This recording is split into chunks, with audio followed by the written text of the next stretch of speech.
During my husband's funeral, my son and his fiancée threw my clothes on the sidewalk.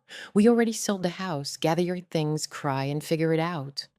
With trembling hands, I called our former maid's son, whose college I secretly paid for, now a self-made millionaire. No one knew I had his number. When he pulled up in a Rolls-Royce Ghost, no one could have predicted what happened.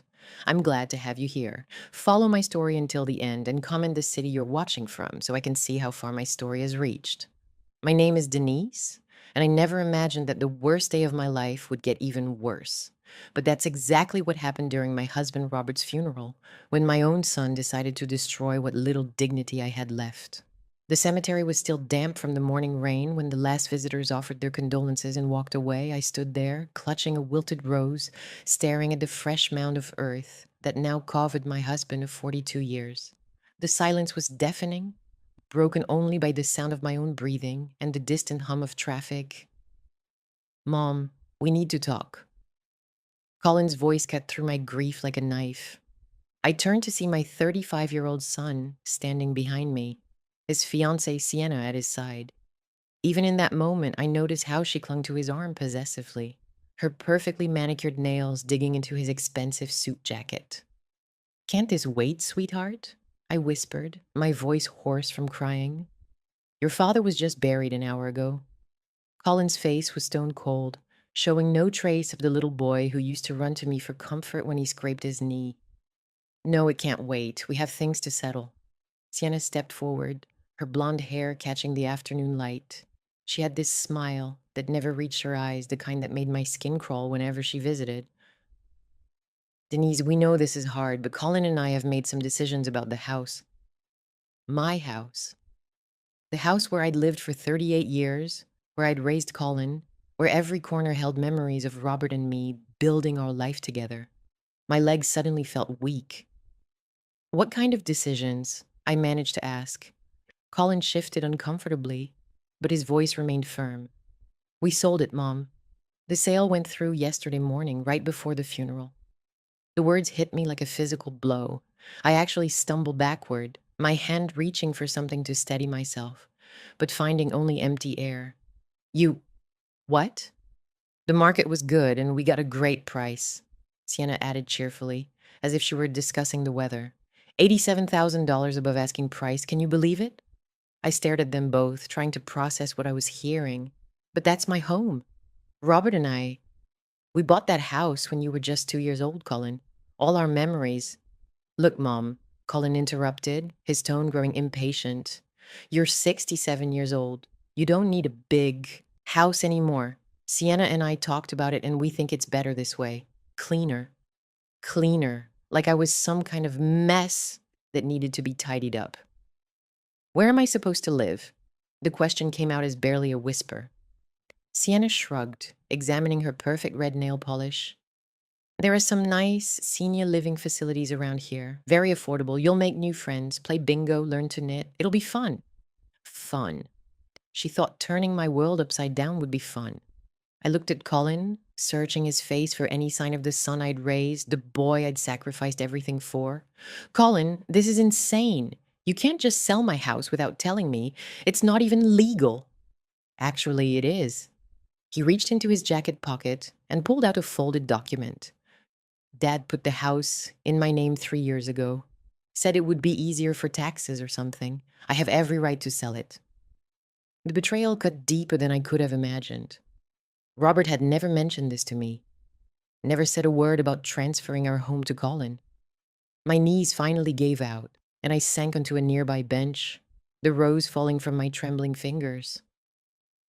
The new owners take possession on Monday, Sienna continued, checking her phone as if she had somewhere more important to be. So you'll need to have your things out by Sunday evening. 3 days, I whispered. You're giving me 3 days to move out of my own home. We're being generous, Colin said. We could have given you 24 hours.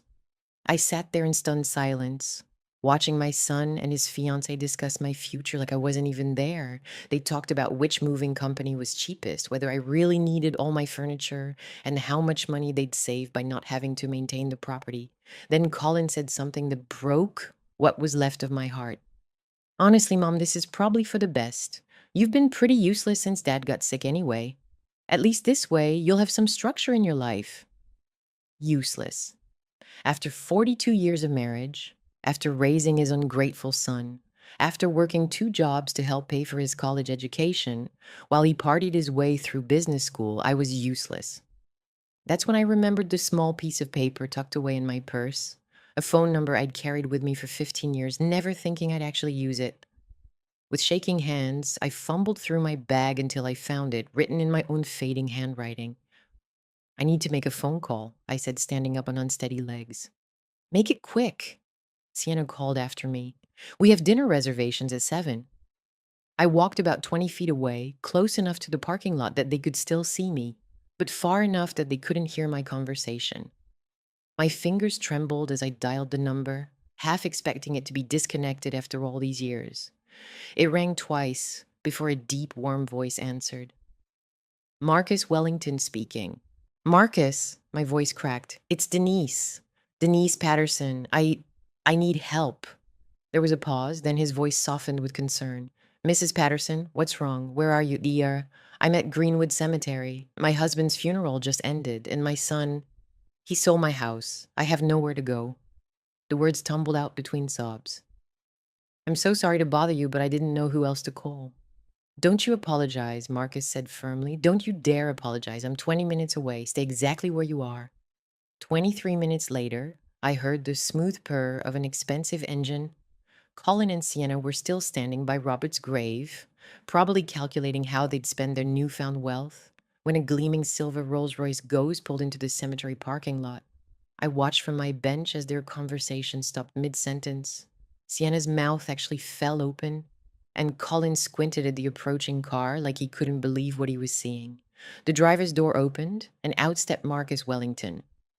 Gone was the skinny 12-year-old boy I remembered. In his place stood a man of 43, tall and confident, wearing a perfectly tailored charcoal gray suit that probably cost more than most people's cars.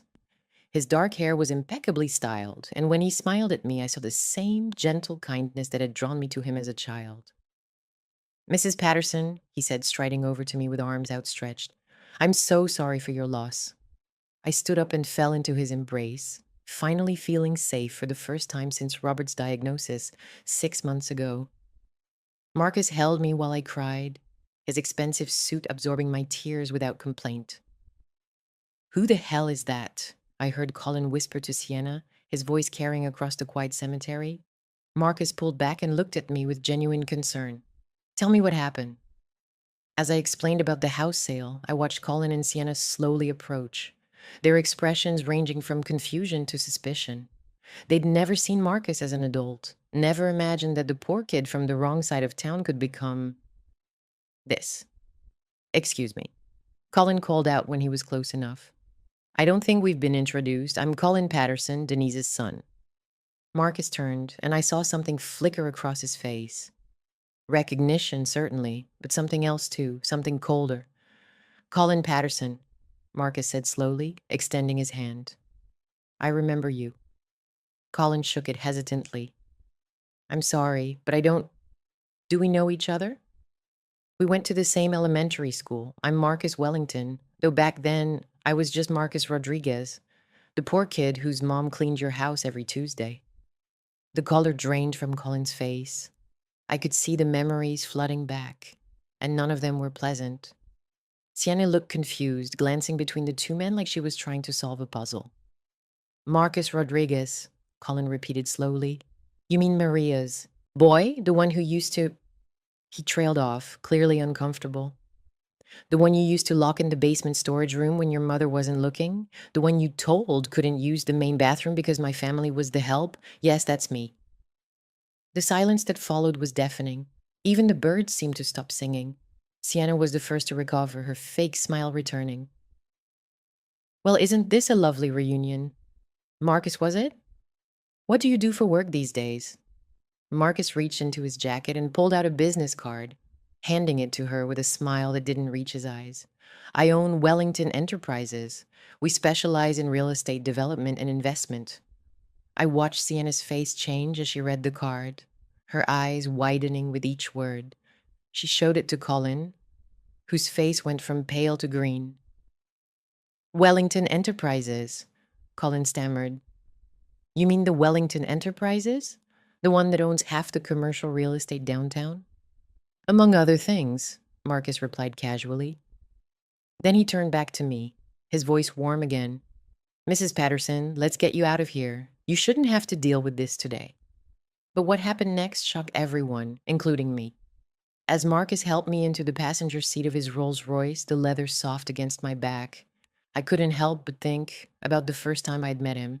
He was 12 years old then, all knees and elbows, with clothes that were clean but worn thin from too many washings. His mother, Maria, had been working for our family for about 6 months when she finally worked up the courage to ask if she could bring Marcus with her one Tuesday. I'm so sorry, Mrs. Patterson, Maria had said, wringing her hands nervously. My usual babysitter is sick and I don't have anyone else to watch him. He'll be no trouble, I promise. He can just sit in the kitchen and do his homework. I'd said yes, of course. Maria was the best housekeeper we'd ever had, and I could see how hard she worked to provide for her son. And what I hadn't expected was how cruel Colin would be to the boy. The memory was crystal clear as Marcus started the engine, the car purring to life, with barely a whisper. I remembered standing at my kitchen window, watching Colin corner Marcus by our pool house. Colin was 14 then, already taller than Marcus, already learning the kind of casual cruelty that comes so easily to some children. This is our pool, Colin had said, pointing to the crystal blue water. Poor kids aren't allowed to swim in it. Poor kids aren't even allowed to look at it. Marcus had just nodded, clutching his math homework to his chest. He never fought back, never complained, never told his mother what Colin did when the adults weren't watching. But I saw everything. I saw Colin lock him in the basement storage room and tell him it was where the help belonged. I saw him pour Marcus's lunch in the garbage and tell him that people like him should be grateful for scraps. I saw him hide Marcus's homework and then call him stupid when the boy couldn't find it. The worst part was that Robert thought Colin was just being a typical teenager.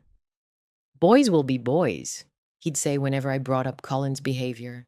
It builds character. Whose character, I'd always wondered.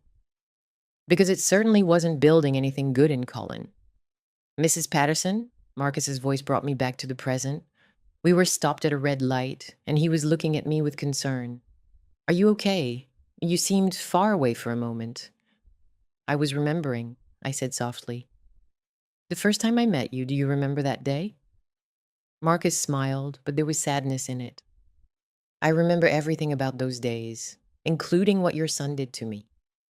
We drove in silence for a few minutes, through neighborhoods I'd known my whole life, past the elementary school where both boys had attended, past the park where I used to take Colin when he was small, before he became the cold stranger I'd buried my husband with today. I need to tell you something, I said finally, something I should have told you years ago. Marcus glanced at me quickly before focusing back on the road. What is it? I know you never understood why things changed for you when you turned 16, why you suddenly got that full scholarship to prep school, why all your expenses were covered, why you never had to worry about money for college. I saw his hands tighten slightly on the steering wheel. The scholarship foundation said it was need-based, anonymous donors who wanted to help disadvantaged students. There was no foundation, Marcus, it was me. The car slowed as Marcus processed what I'd said. He pulled into an empty parking lot and turned to face me fully. What do you mean it was you? The words came out in a rush, like a dam breaking after years of holding back water. I couldn't stand watching Colin treat you that way. I couldn't stand seeing your mother work herself to the bone while her brilliant son had no opportunities. So I did something about it. Marcus stared at me, his dark eyes wide with shock. You paid for my education, all of it. Every penny, the prep school tuition, room and board, books, spending money, then college, then law school, $187,000 over 7 years. I'd never told anyone that number before, not even Robert. I had a separate savings account that I'd been building since Colin was born, money I put away from my teaching salary, before I became a full-time mother. Robert never knew about it. Mrs. Patterson, Marcus's voice was barely a whisper. When you graduated from Harvard Law, when you sent me that photo of yourself in your cap and gown, that was the proudest day of my life.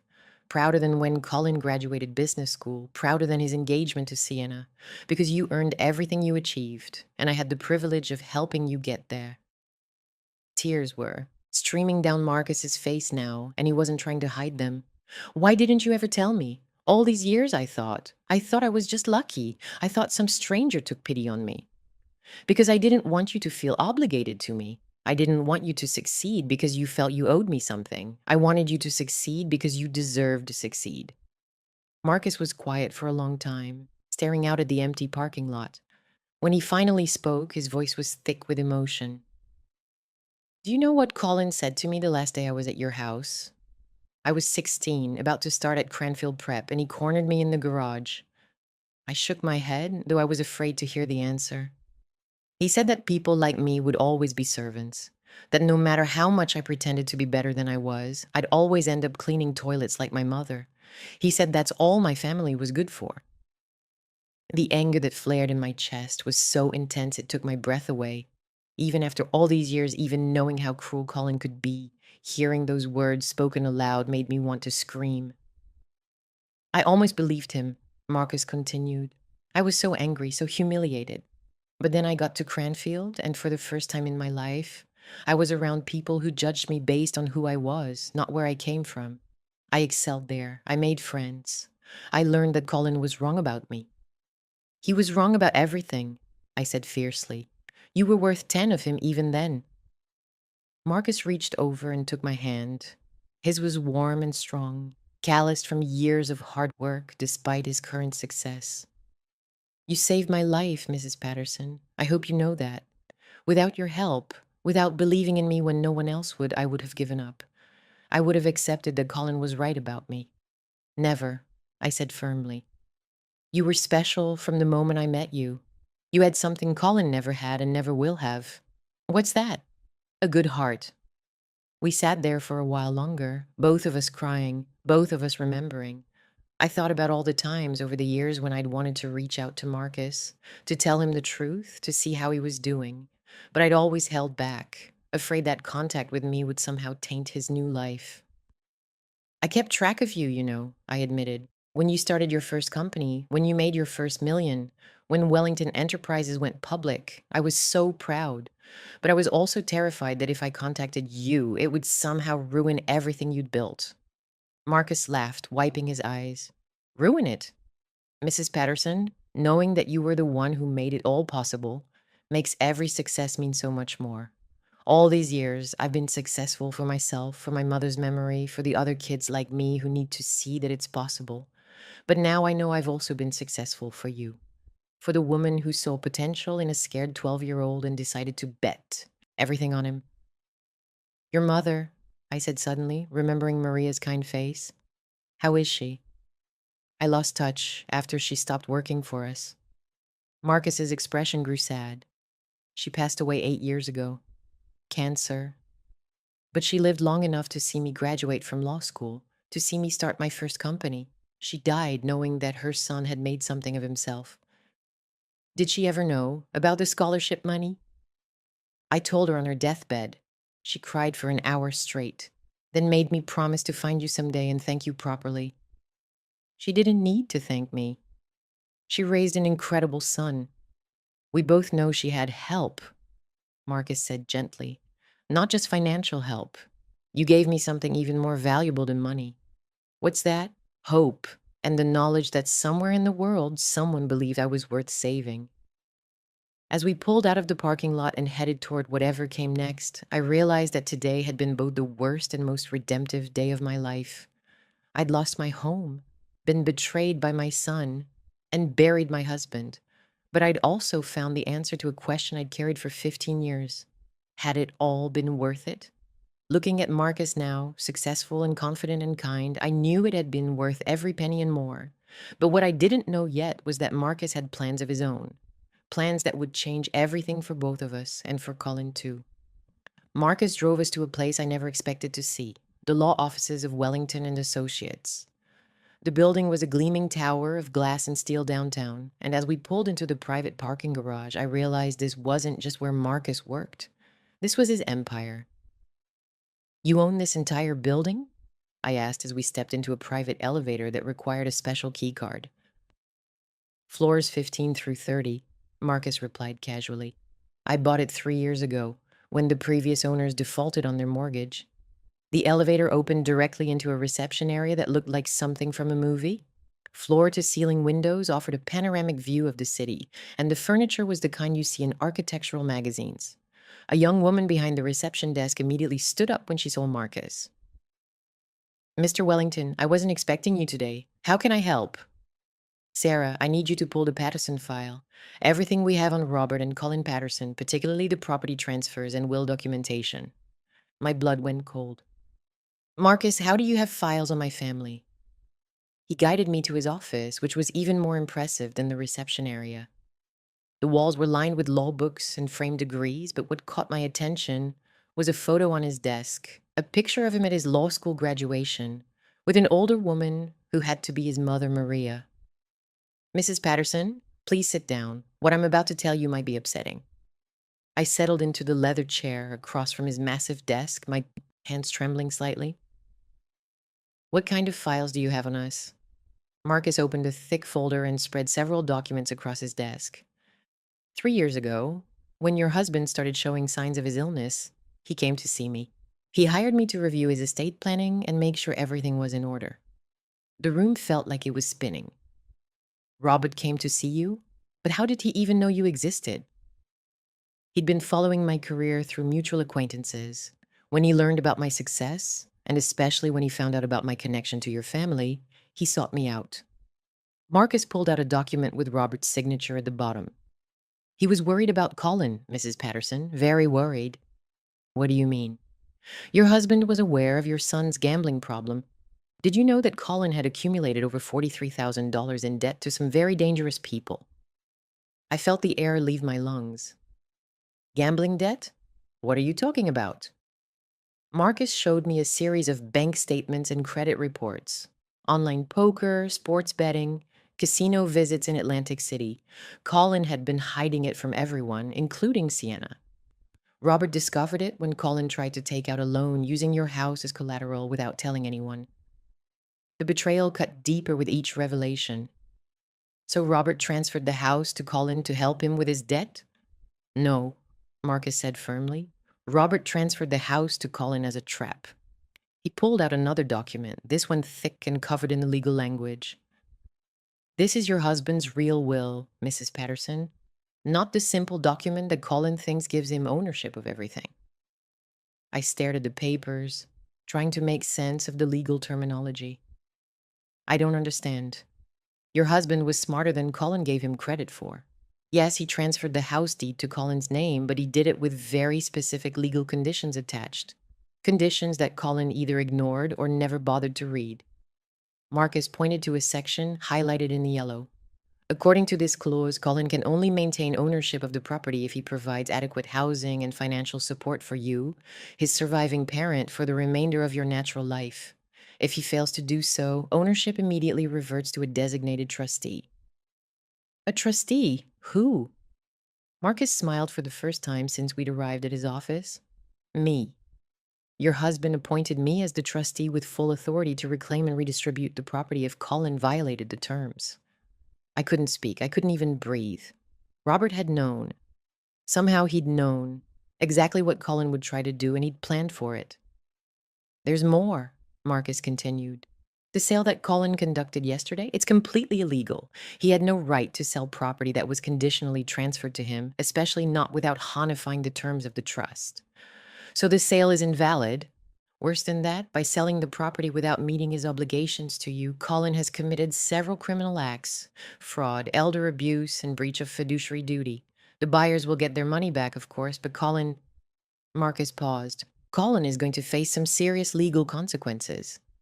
I thought about my son, standing at his father's grave just hours ago, so confident and cruel, so certain that he'd outsmarted everyone. He had no idea what was coming for him.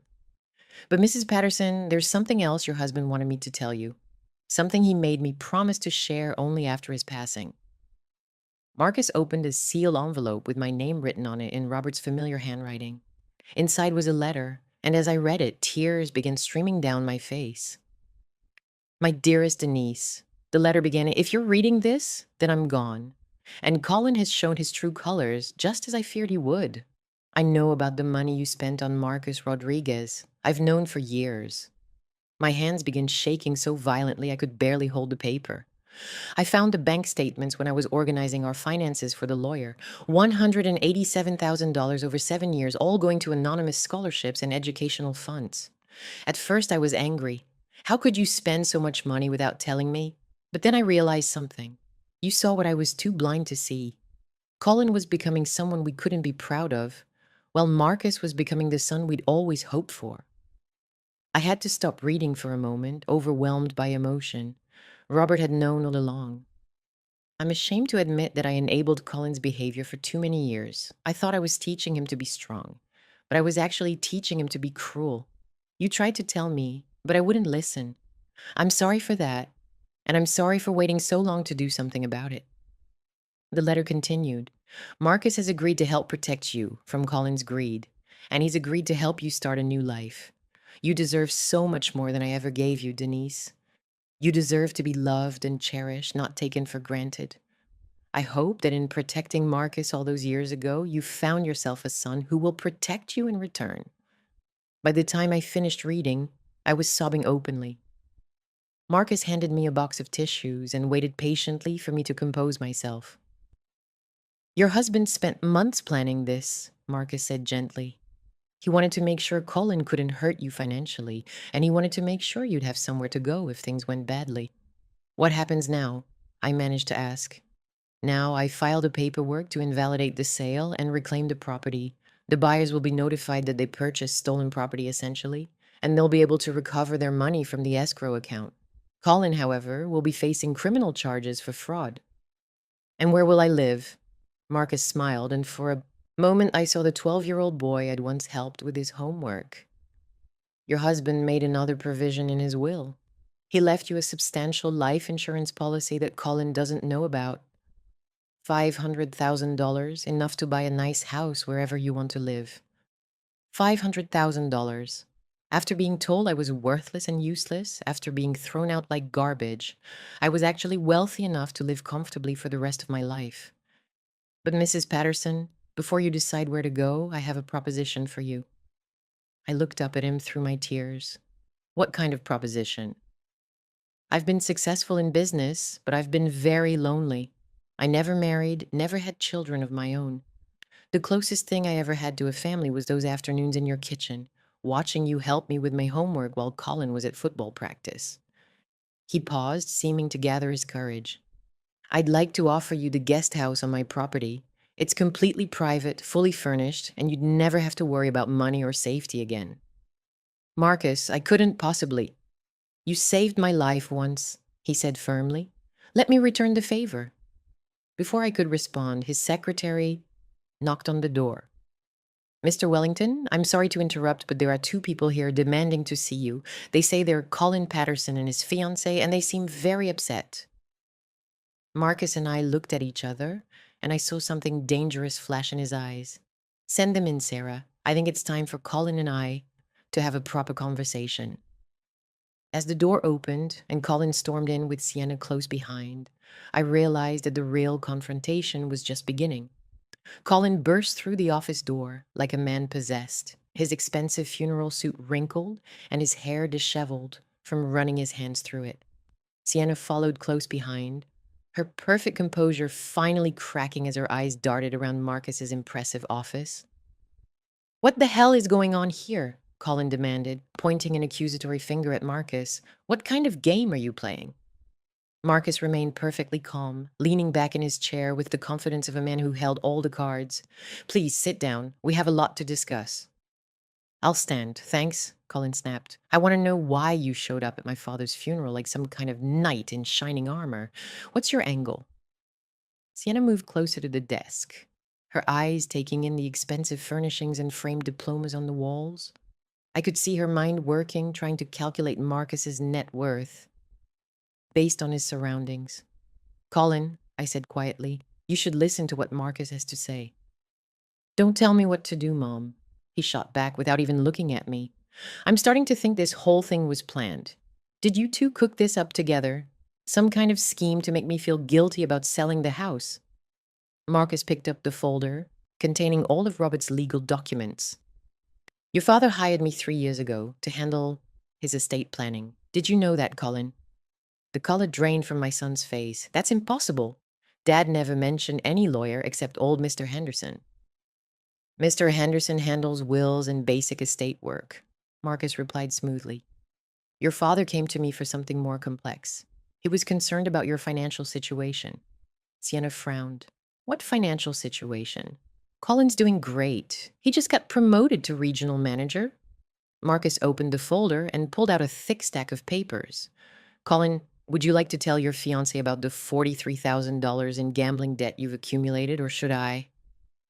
The silence that followed was deafening. Colin's face went from pale to bright red, and Sienna turned to stare at him with horror. Gambling debt, she whispered. Colin, what is he talking about? It's not that much, Colin stammered. And it's under control. I just had a few bad weeks with the poker games, and there was this sure thing bet on the playoffs that didn't pan out.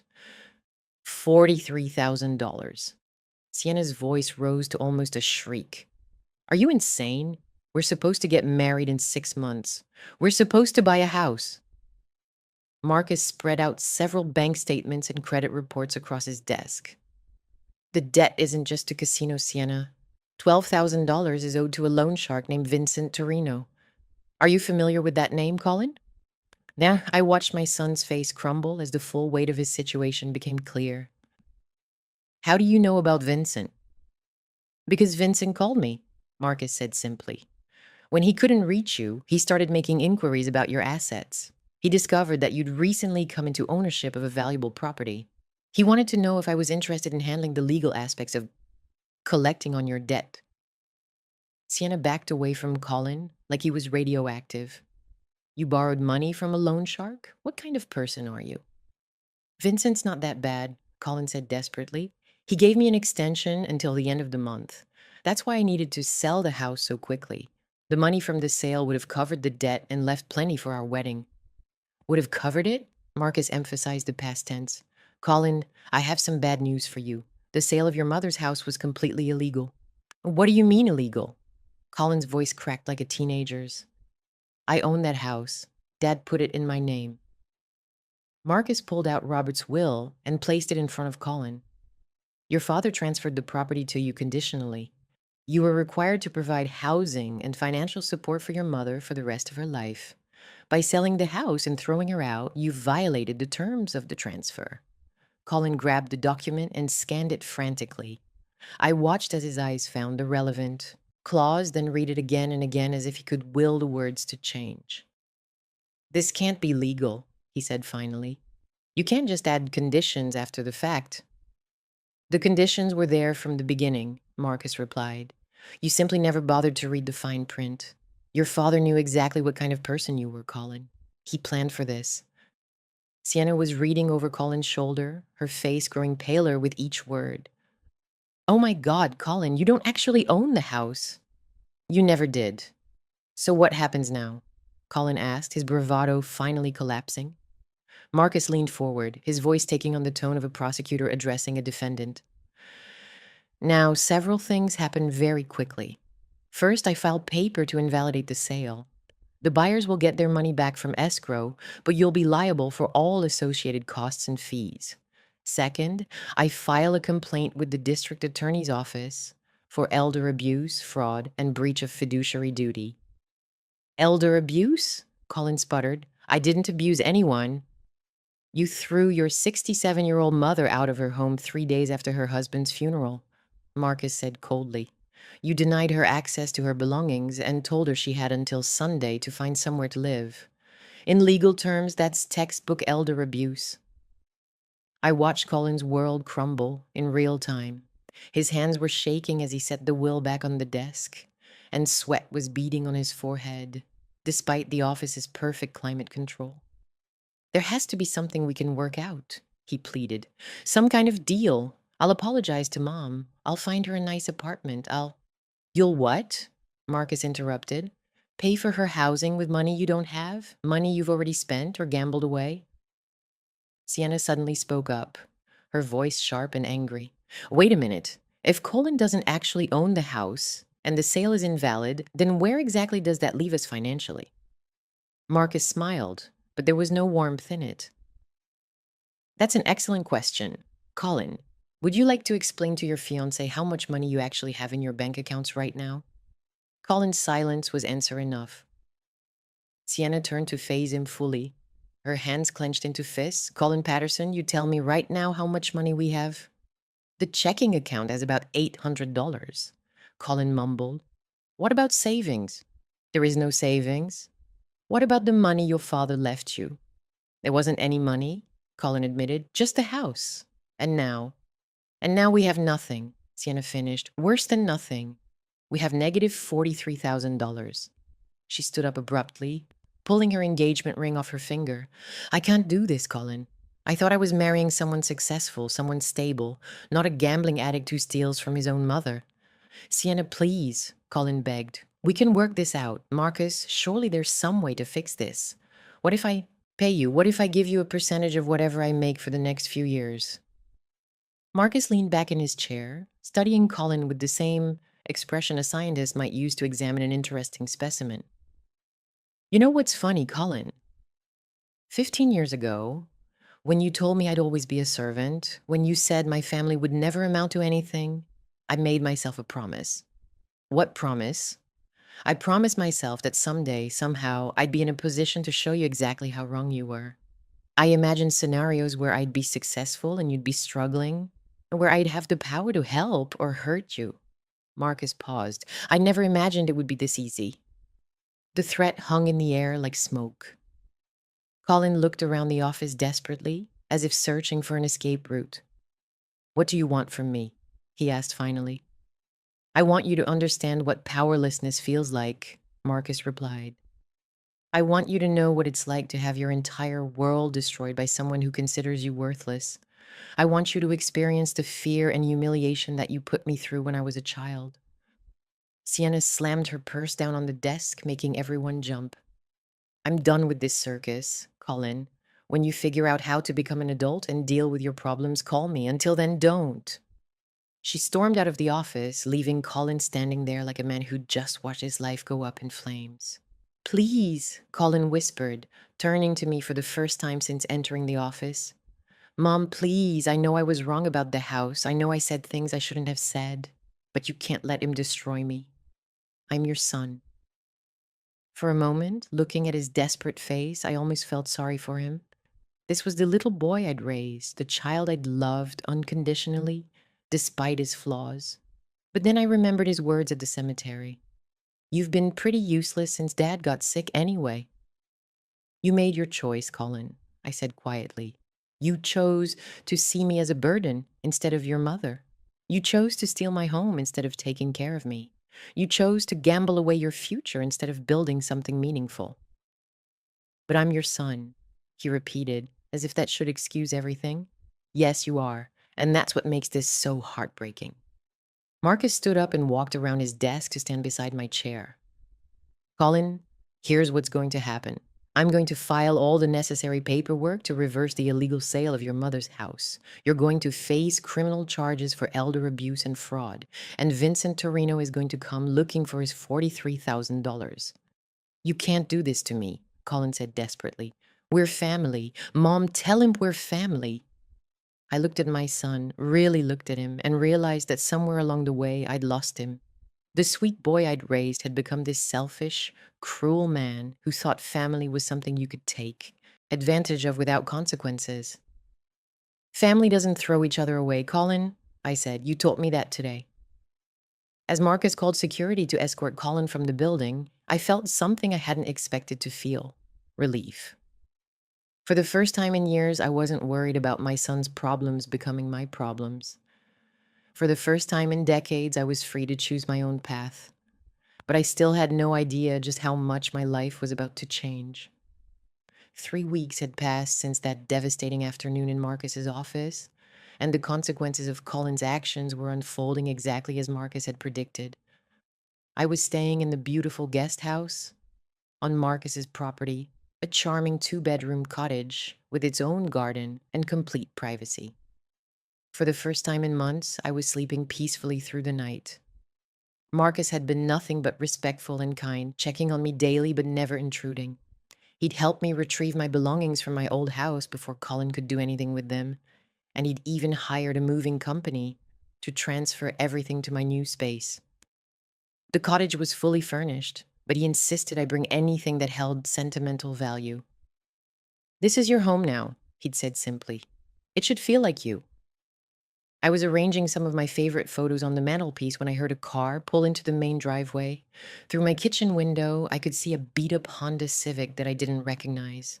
The driver's door opened and Colin stepped out, looking haggard and desperate. My heart clenched despite everything that had happened. He'd lost weight, his clothes were wrinkled and ill-fitting, and he hadn't shaved in what looked like several days. This wasn't the confident, cruel man who'd thrown me out of my home. This was someone who'd hit rock bottom. I watched as he walked up to the main house and rang the doorbell. A few minutes later, Marcus appeared at my cottage door. "Your son is here," he said gently. "He's asking to see you. I told him it was your choice whether or not to speak with him." I looked out the window again. Colin was pacing back and forth on the porch, running his hands through his hair in a gesture I recognized from his childhood. He'd done the same thing whenever he was in trouble and didn't know how to fix it. "I'll talk to him," I said finally. "But I want you there with me." Marcus nodded. "Of course. We can use the main house. More neutral territory." 10 minutes later, I sat in Marcus' elegant living room, facing my son across a coffee table that probably cost more than Colin's car. He looked even worse up close, his eyes red-rimmed and his hands shaking slightly. "Hi, Mom," he said quietly, not meeting my eyes. "Hello, Colin." The silence stretched between us, heavy with unspoken accusations and regrets. Finally, Colin cleared on his throat. "I came to apologize," he began, his voice barely above a whisper. "I know that's not nearly enough, and I know it doesn't fix anything, but I need you to know that I'm sorry." I waited for him to continue, noting how different he seemed from the arrogant man who'd stood at his father's grave. "The house sale is officially canceled," he continued. "The buyers got their money back, but I had to pay $15,000 in fees and penalties, money I didn't have." "How did you pay it?" Marcus asked, Colin's face flushed with embarrassment. "I had to sell my car, my watch, some other stuff. I'm driving Sienna's old Honda now. Well, I was driving it until yesterday." "What happened yesterday?" I asked, though I was afraid to hear the answer. "Sienna officially broke off our engagement. She packed up everything she'd left at my apartment and told me she never wanted to see me again." He laughed bitterly. "She said she couldn't marry someone who was worse than broke, someone who was actively dangerous to be around." Dangerous. Colin's hands clenched into fists on his knees. "Vincent Torino came to see me last week. He brought two of his associates to my apartment and made it very clear that my extension was over. When I told him I didn't have the money, he said he'd be happy to accept payment in other forms." The way Colin said it made my blood run cold.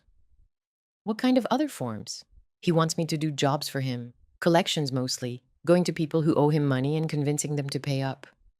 Colin met my eyes for the first time. "He said if I work for him, he'll consider my debt paid off in 2 years. If I don't." He didn't need to finish that sentence. We all knew what happened to people who couldn't pay their debts to men like Vincent Torino. "So that's it then," Colin said, his voice hollow. "I'm going to spend the next 2 years being a loan shark's enforcer, assuming I survive that long. I've lost Sienna. I've lost my apartment because I can't pay rent, and I've lost any chance of having a normal life." Despite everything he'd done to me, I felt a stab of maternal concern. "Where are you living?" "In my car, mostly. Sometimes I stay at cheap motels when I can afford it."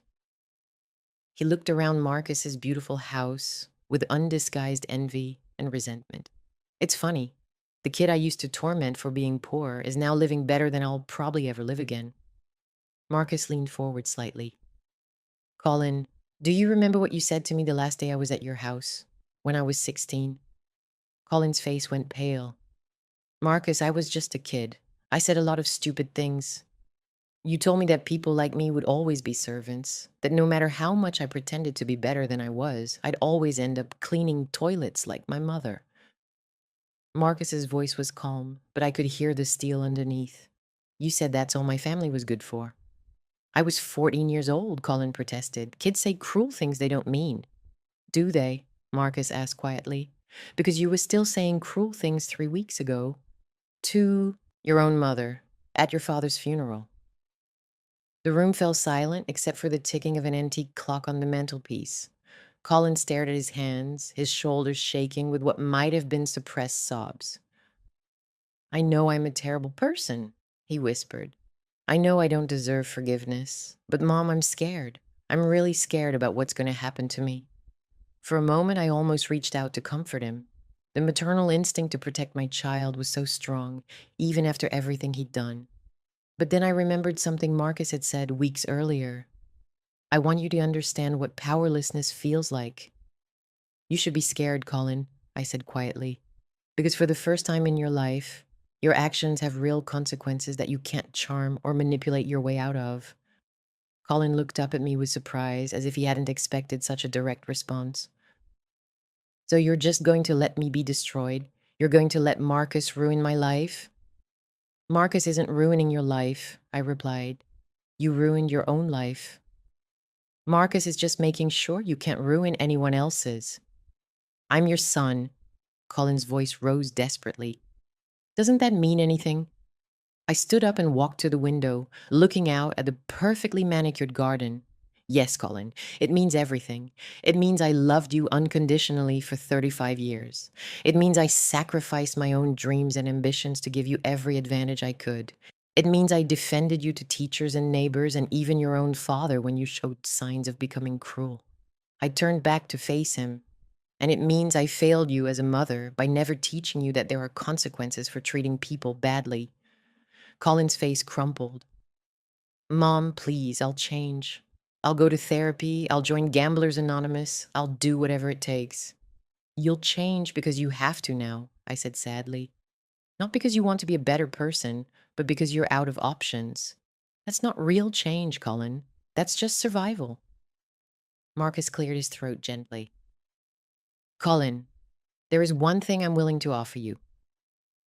Both Colin and I turned to look at him in surprise. If you agree to complete a residential addiction treatment program and commit to 2 years of supervised community service helping elderly and disabled people, I'll pay off your debt to Vincent Torino. Colin's mouth fell open. You'd do that after everything I did to you? I'm not doing it for you, Marcus said firmly. I'm doing it for your mother. She doesn't deserve to spend the rest of her life wondering if her son is safe, even if that son doesn't deserve her concern. And if I refuse? Colin asked. Marcus shrugged. Then you deal with Vincent on your own, and you live with whatever consequences come from that choice. Colin was quiet for a long time, processing the offer. Finally, he looked at me with tears in his eyes. Mom, if I do this, if I really try to change, do you think you could ever forgive me? I considered the question carefully. I can forgive you, Colin. I probably already have, because that's what mothers do. But I can't forget what you've shown me about who you really are. And I can't trust you again just because you promised to be different. So what does that mean for us? It means that if you genuinely change, if you become the kind of person who deserves forgiveness, then maybe we can have some kind of relationship again. But it will be a different relationship built on who you become, not who you used to be. Colin wiped his eyes with the back of his hand. And if I don't change, if I can't change, then you'll have to live with the consequences of the choices you've made, just like everyone else does. As Colin left that day, agreeing to Marcus's terms and checking himself into a treatment facility the following week, I felt something I hadn't expected. Hope. Not hope that Colin would magically become a different person, but hope that maybe finally he would learn what it meant to take responsibility for his actions. But more than that, I felt grateful. Grateful for Marcus, who had grown from a frightened boy into a man of integrity. Grateful for the chance to start over at 67.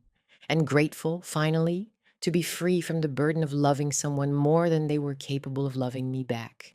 The next chapter of my life was just beginning. And for the first time in decades, I was excited to see what it would hold. 2 years later, I stood in my kitchen making Sunday dinner, the autumn sun streaming through windows, that overlooked a garden I'd helped design and plant. The cottage had truly become my home, filled with memories of quiet evenings, long conversations with Marcus, and the kind of peace I'd never thought possible at my age. Marcus had been true to his word about paying off Colin's debt to Vincent Torino, and my son had completed his residential treatment program, followed by community service at a senior center across town. I received monthly reports about his progress from his counselor, but we hadn't spoken directly in over a year. That was about to change. "Mrs. Patterson?" Marcus called from the main house. "Your guest is here." I dried my hands on my apron and walked to the front door, my heart beating faster than I cared to admit. Through the window, I could see Colin standing next to a modest but clean sedan, wearing clothes that actually fit him properly and looking healthier than he had in years. When I opened the door, he smiled tentatively. "Hi, Mom. Thank you for agreeing to see me." "Come in," I said, stepping aside. "Dinner won't be ready for another hour, but we can talk." We settled in my small living room, the same space where I displayed those family photos from Colin's childhood. He glanced at them briefly, and I saw something like regret flicker across his face. "You look good," I said, and meant it. The desperate, haggard man who'd begged for help 2 years ago had been replaced by someone who seemed genuinely at peace with himself. "I feel better than I have in years," Colin replied. "The program was harder than I expected, but it helped me understand a lot about myself, about why I became the person I was." "And what did you learn?" Colin was quiet for a moment, choosing his words carefully. "I learned that I spent most of my life feeling entitled to things I hadn't earned. I learned that I used cruelty as a way to feel powerful when I actually felt weak inside. And I learned that I confused your love for weakness when it was actually strength." These weren't the shallow apologies I'd heard from him in the past. There was a depth to his words that suggested real understanding. "The community service has been eye-opening too," he continued. "Working with elderly people who've been abandoned by their families, seeing what real loneliness looks like.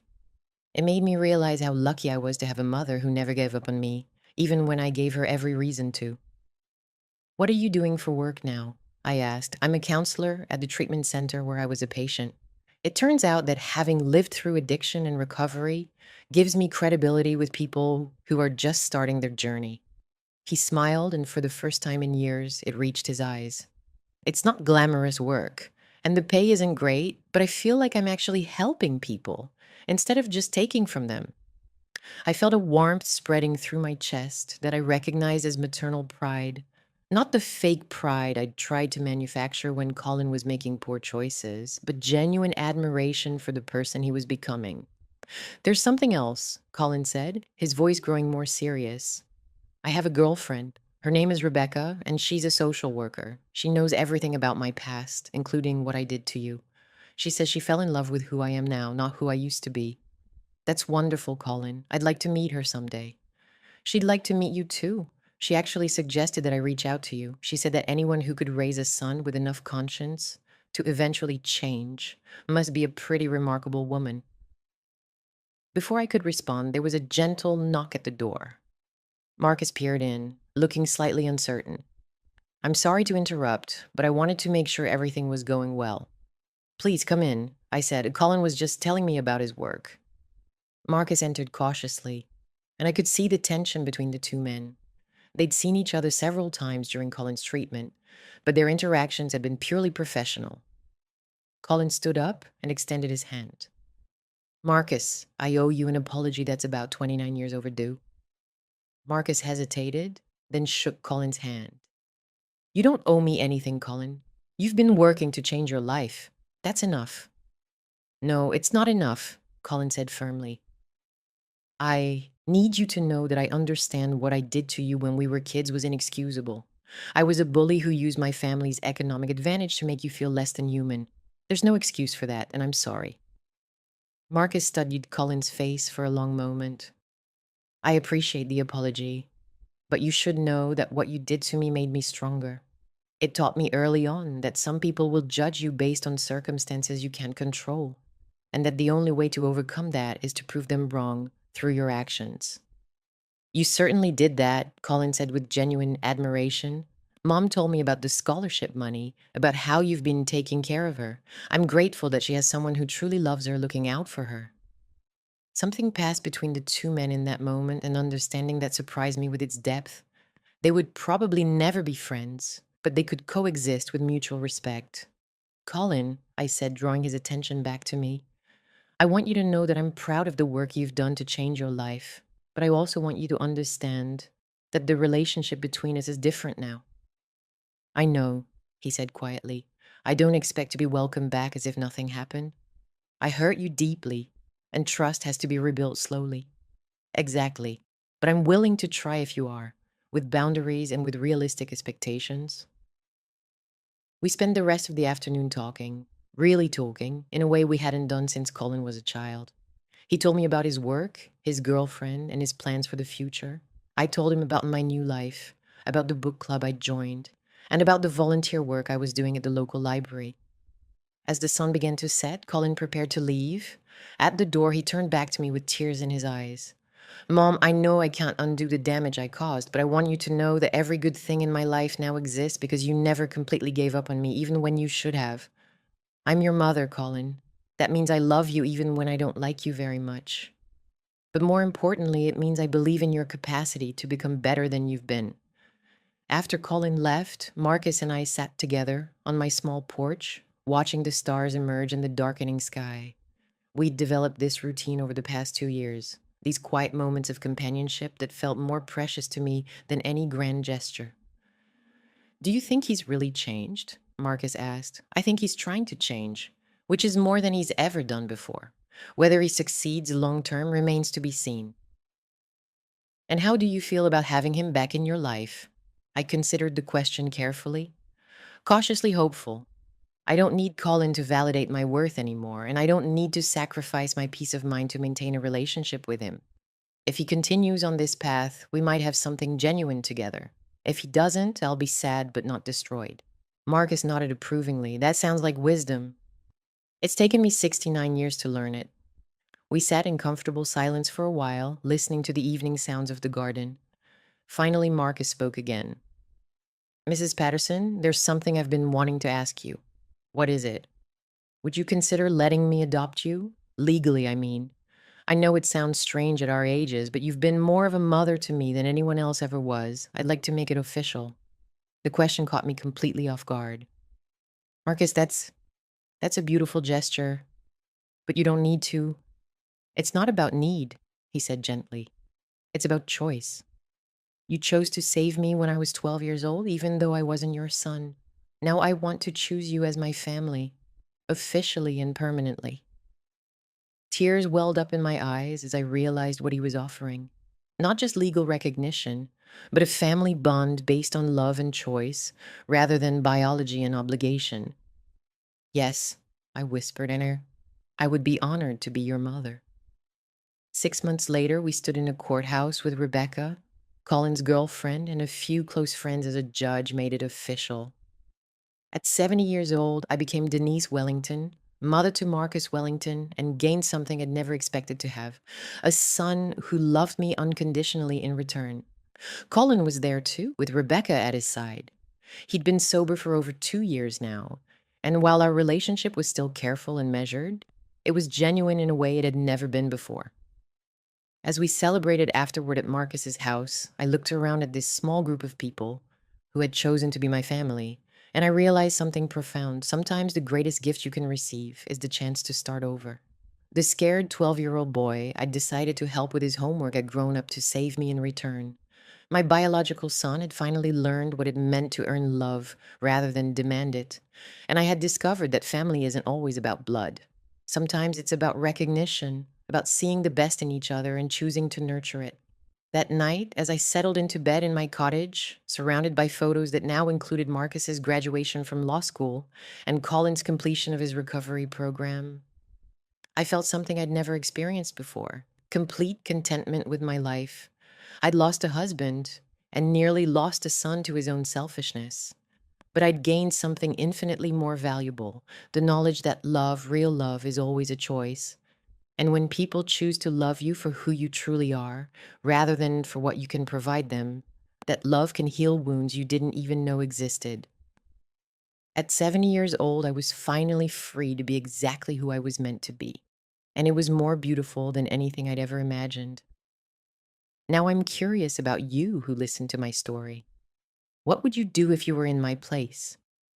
Have you ever been through something similar? Comment below, and meanwhile, I'm leaving on the final screen two other stories that are channel favorites, and they will definitely surprise you. Thank you for watching until here.